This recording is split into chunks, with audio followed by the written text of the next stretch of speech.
Guys, I am a Pokemon fanatic, a Mega Pika head if you will. But despite my crippling addiction to this stupid franchise, I never played what is argued as the best Pokemon game. Why has a Mega Pika head like me never played it? Well, you see, I didn't have a lot of money growing up. And as we all know, not having enough money to afford Pokemon games is considered dirt poor. What's sad is my mom did manage to get the strategy guide and the massive Pokédex book on sale, so as a kid I would just read through the strategy guide for Diamond and Pearl instead of playing it, which yes, I know is sad, but God, I was just easily entertained as a child. I can't even read books now or anything unless it has pictures of violence or Ben Shapiro kidnapping girls on it. But to get back on track, with remakes just now on the horizon, I thought there was no way I would fully be able to appreciate them unless I had some form of nostalgia for the originals. So I thought I'd give Platinum the old college try.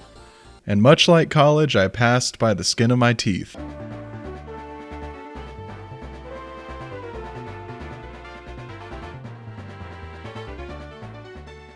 Now let's start at the beginning. You're greeted by Professor Rohan and Barry. At least I think his name was Barry from what I knew about the series, but he's ADHD as all hell, so I named him Too Mad. After being introduced to these memorable acts, you encounter the first impression of the regional Pokédex, the starters. Platinum has 3 solid starters. None of them really stick out to me or rub me in the wrong way. Actually, when I was a kid, I wanted a Torterra because I wanted to go camping on top of his shell. You know, like set up an Eno tent and play Ultimate Frisbee with Too Mad and Dawn. College me also kind of dreamed about that. Now I'm mentioning the starters because I need an easy segue to get on the topic of the Pokédex itself, but don't know how to cleverly link them, so I'll be meta and admit it to be funny and relatable. Laugh, please, now. The Pokédex is the most important part of any Pokemon game. If Unova has shown us anything, it's that the fanbase will ignore any amount of story, great Pokemon designs, and balanced competitive metagame if they spot literally one garbage mon. I also haven't played Unova, so I don't know if the story is really that good. You get what I'm saying though, the mons are the ultimate decider, and Sinnoh mons are okay. I think the starters represent them pretty well. Quite a few of them look bland and inoffensive with a few cool ones sprinkled in. I'm sure there's more cool ones, but I wouldn't know because I couldn't trade for them. I don't think there's anything more disappointing about this game than that they doubled down on trade evolutions, especially after Gen 3 showed that they can be successful without them. I guess it's because of the revival of the GTS, but you know, if they never planned on tweaking or fixing the GTS, then I don't understand why they would bank on that feature so much. Like, no, I don't think I will trade my level 100 Dialga for a level 1 Scyther that's not even holding a metal coat. Also, screw Game Freak for thinking it would be funny to have an NPC that trades you a Haunter with an Everstone. Like, who thought that would be a fun idea? They didn't even put at the beginning of the game where you might want an Everstone. It was the second to last gym battle. What the hell? I mean, I know Nintendo punishes their fans, but if I was a kid and I fell for this, I think I would like tear the console in half. DS, more like MS. Paint the walls of that game developer's apartment with his blood. Wait, what the hell, man? You're a game developer for the most popular franchise on the planet? Why do you live in a 1-bedroom apartment? Oh my god, if I had to live like this while working for such a powerful corporation, I think I'd do awful things. Okay, do not phrase it like that. Do not phrase. Seriously though, I think there's a solid mix of old mons and some fun new evolutions that didn't quite require trading, which still made the game pretty enjoyable and led to like, you know, it was like fun planning out your party and like assembling the mons you wanted for it. It was cool.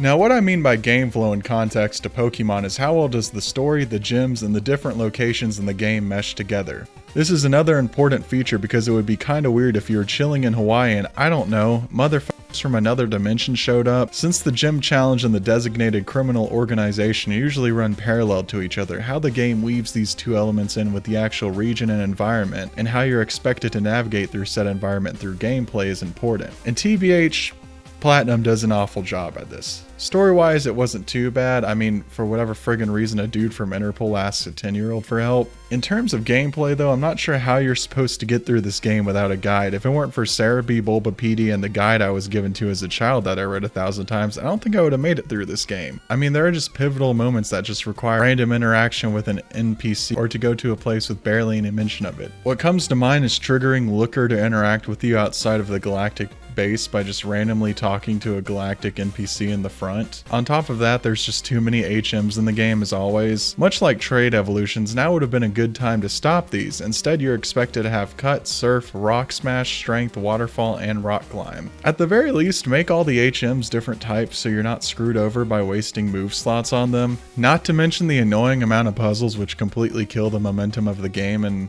like just destroyed the atmosphere of the distorted world. I mean, it was such a cool and mysterious place, but it just gets ruined by having to do a stupid puzzle. Like, yes, there's just a random strength puzzle. I mean, it reflects reality, so I guess it's reflecting the reality of having to do annoying strength puzzles. Okay, I'll stop ragging over the 13-year-old game and give it some praise. I will say that when I got on Victory Road and started heading to the Elite Four, it was the first time I was in a Pokemon game on Victory Road, and I was like, wow.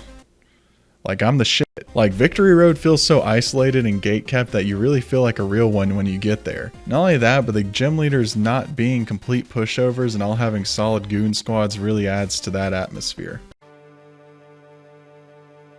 Team Galacta was probably the last team to come off as charming. Cyrus, on the other hand, is a different beast altogether. Like, this man is not playing. Giovanni was cool, but wasn't really ambitious. I mean, his goal was to run a crime syndicate, and he was just kind of vibing and doing that. Meanwhile, Magma and Aqua's leaders were, stupid. Cyrus, on the other hand, is so cold and calculating. He's like one of the most realized characters in the series, and you can feel the gravity shift every time he talks. You are a remarkable specimen. Those Pokemon have nothing to do with you, do they not? But still you came here to rescue them out of pity? Such pitiful, useless emotions. It's illogical and rational. You are compelled to come here by such vacuous sentimentality. I will make you regret paying heed to your heart.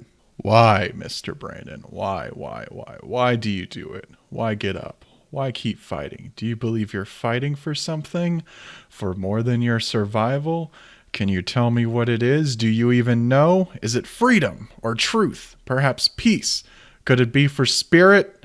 Illusions, Mr. Brandon. Vagaries of perception. Temporary constructs of a feeble human intellect trying desperately to justify an existence that is without meaning or purpose, and all of them as artificial as Sinnoh itself, although only a human mind could invent something as insipid as spirit.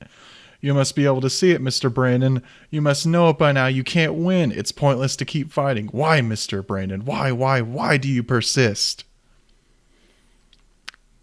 Wait, no, that was from The Matrix. Silence! Enough of your blathering. That's how you justify spirit as something worthwhile. That is merely humans hoping, deluding themselves that they are happy and safe. The emotions rolling around inside of me, rage, hatred, and frustration. These ugly emotions arise because of my own incomplete spirit. Enough. We will never see eye to eye. This, I promise you, I will break the secrets of the world. With that knowledge, I will create my own complete and perfect world. One day you will awaken to a world of my creation, a world without spirit.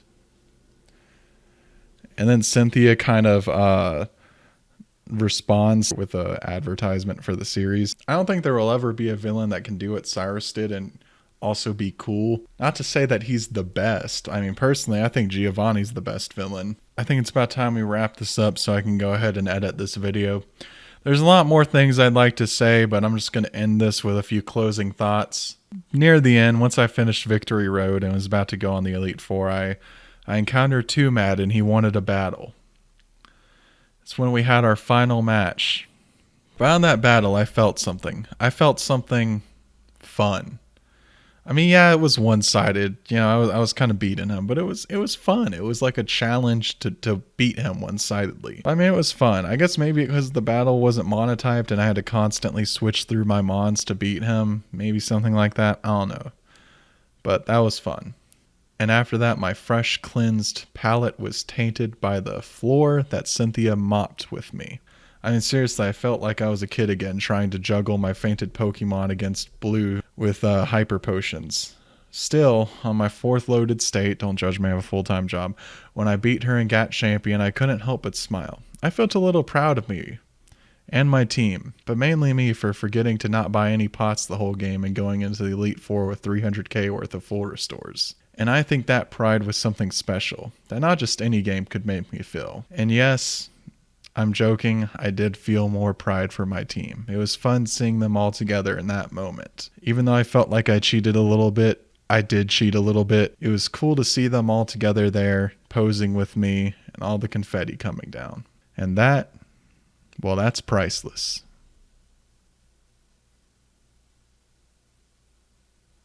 Also, fuck every old man NPC in this game.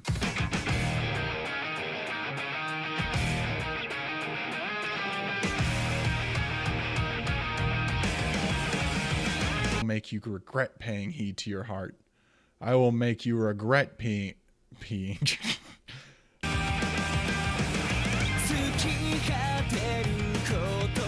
You must be able to see it, Mr. Brandon. You must know it by now. You can't win. It's pointless to keep fighting. Why, Mr. Brandon? Why do you persist? Fuck.